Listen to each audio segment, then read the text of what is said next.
عبید اللہ ابن زیاد، یہ وہ بدبخت تھا، اس کو یزید نے کوفے کا گورنر بنایا تھا، عبید اللہ ابن زیاد کو۔ اب عبید اللہ ابن زیاد کے مقابلے میں مختار نے ابراہیم کو بھیجا ایک لشکر دے کے اس کا مقابلہ کرنے کے لیے۔ اب ان دونوں کی جنگ ہوئی، محرم کی 10 تاریخ ہے اور 67 ہجری ہے، ٹھیک 6 سالوں کے بعد 10 محرم کو 67 ہجری شام کے قریب ابراہیم کی فوج غالب آ گئی جو کہ مختار نے بھیجی تھی،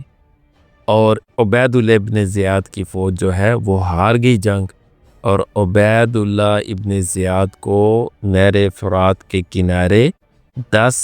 محرم کو 67 ہجری میں قتل کر دیا گیا، جہنم واصل ہو گیا۔ ابراہیم نے اس کی لاش کو پھر بھیجا کوفہ میں مختار کے پاس، مختار نے اس کی لاش کو، اس کے سر کو وہاں لٹکایا جہاں پر انہوں نے حضرت امام مہدی مقام کا سر پاک رکھا تھا، اور اہل کوفہ کے ساتھ مختار نے خطاب کر کے کہا، دیکھو یہ وہ شخص تھا، ٹھیک 6 سالوں کے بعد سیم ڈیٹ 10 محرم کو یہ واصل جہنم ہو گیا۔ ترمذی شریف میں آتا ہے کہ جب عبید اللہ ابن زیاد کی اور دیگر سرداروں کی لاشیں وہاں پہ رکھی گئیں تو ایک بہت بڑا سانپ آیا جس کی ہیبت سے لوگ ڈر گئے۔ وہ سانپ لاشوں سے پھرتا ہوا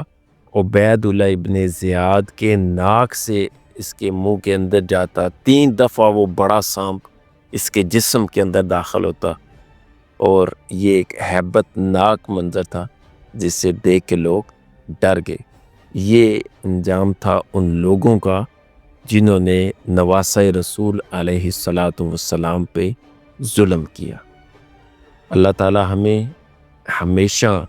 مشن حسینی کے ساتھ رکھے اور ہمیشہ یزیدی سوچ سے محفوظ رکھے۔